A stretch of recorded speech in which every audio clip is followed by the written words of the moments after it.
What is good, everybody? It's BBKDRAGOON, and today we're talking about Ironsight. 3 ways that Ironsight can take on the behemoth, the giant, the Call of Duty, especially on a big year like a Black Ops 4 year.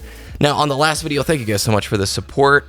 I had no idea it was going to do that well or have so much interest, but at the same time, too, I kind of had this hidden feeling like there is definitely a desire for a game like this, especially with the PC community. There's definitely a desire for it, and I learned in the comments, a lot of you are wanting to know if this thing is coming to a console. Right now, it doesn't look like there are plans for it. I think they're going to focus on the PC version of the game, and if it is successful, maybe we could see it getting picked up and ported to a console. Developers, Sony, Microsoft, look at this. May want to reach out to Aria Games or Whipple Studios and see if there's any opportunities available to get this on your platform, because I guarantee you would likely see strong support from players on the console side of things. Today I want to talk with you about 3 things that I believe Ironsight can do to take on that giant, the Black Ops 4. This year is a big year for Call of Duty. In just a day or two, you guys are going to be seeing the Call of Duty World reveal for Black Ops 4. They're going to be going over the typical stuff. It's a giant press event, okay? They're showing off the new game, giving some details. It'll be interesting to see what kind of stuff that they showcase there, if it's going to be multiplayer or the changes that have been rumored, like the crazy there's no campaign, and is there going to be a Battle Royale mode, all that stuff. So with that said, it's perfect timing to chat about this because I've been putting more time into Ironsight. This game's good. This game is really good for a free-to-play game and harnesses a ton of potential. But, and I do mean but here, like, there are 3 key things that Ironsight has to put into place, I believe, in order for this thing to succeed long-term. So first of all, I think Ironsight must release before Black Ops 4 releases this fall. Whatever it takes to get Ironsight out sometime in June or July, even if it's in a earlier finished stage, it's not your final product, right? You still have plans for tons of support and updates. Anything that you can do to get ahead of that release and give players who are thirsty for a good action style first-person shooter like Ironsight or Call of Duty, anything you could do to fill that hunger before Black Ops 4 releases is going to be a big deal.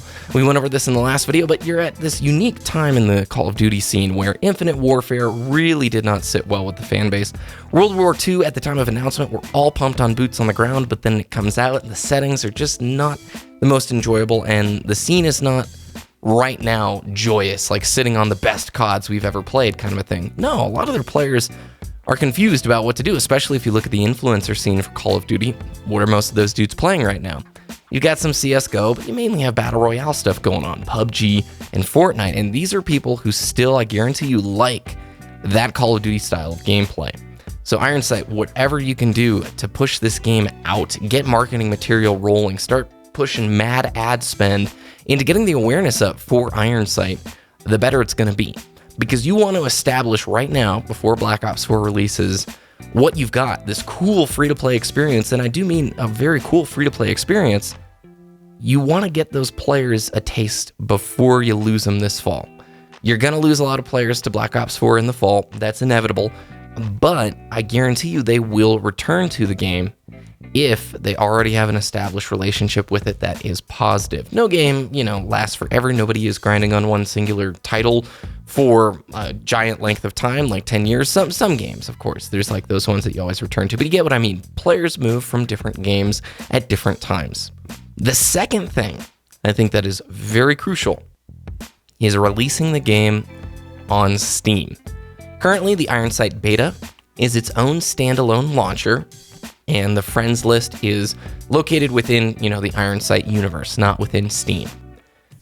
You all know Steam is the great equalizer. I mean, everything's on Steam. Your buddies are on Steam. The convenience of updating things is just very simple. And it's a wonderful promotional tool because if you look at your friends list and let's say I see 3 people on Ironsight, A, if I haven't played the game, I'm likely to go, what's that? I wonder if I just check it out here on the store. Oh, it's free, cool. And then B, if I do play the game and I see buddies on it visibly, when, Steam boots most of the time with most people's computers, you see they're like, oh, I want to boot up some Ironsight and play with that dude. That sounds like a good time. I don't know if they have already announced if their plan is to eventually be on Steam. and they're just doing the alpha beta stuff outside of it in a standalone launcher because that's a lot easier. But I do really feel like this is the type of game that if you put it on Steam, you could see massive numbers. If it's a standalone type deal and the publishers of the game have some contract stuff that they don't want to do any element of rev share with Steam, I don't actually know how it works to host a title on the Steam store. I just don't think it will see the same level of success that it could. I don't know, but this is one of those points I'd love to hear your opinion on. Like, does it need to be on Steam? Should it be, a standalone launcher? Do you care? Does it matter? To me, it does matter to have it on Steam just from the pure convenience and friend list standpoint. And then finally, the third thing is a long-term plan. Ironsight could definitely last the test of time. This is a title that could live on with the right kind of support for 3, 4, 5 years. Again, tied to that Steam idea too, where if you keep adding maps, maybe add some new modes, you continue updating the weapons, doing balance patches, you will see a community that will continue to trust and invest with the game. Like I said, you'll lose a lot of people to Black Ops 4 in the fall, but they will return, especially if you have a long-term plan laid out. That Ironsight has this vision for the future, and maybe it's a much smaller team than the team that's working on it now, just a live update team that continues forward with it. But if you put the time, care, and effort into maintaining that world and space, the community will follow, and I do believe that because there is a firm foundation here.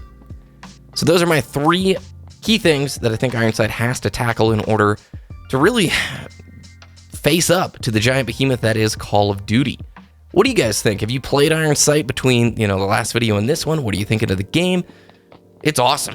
I've been enjoying it more and more, and I took a lot of the opinions and feedback you guys gave me on the previous video and digested it, tried new weapons, and overall, I think there's a lot of potential here. I just hope that they can get this thing out really soon so it's not lost in the mix later this fall.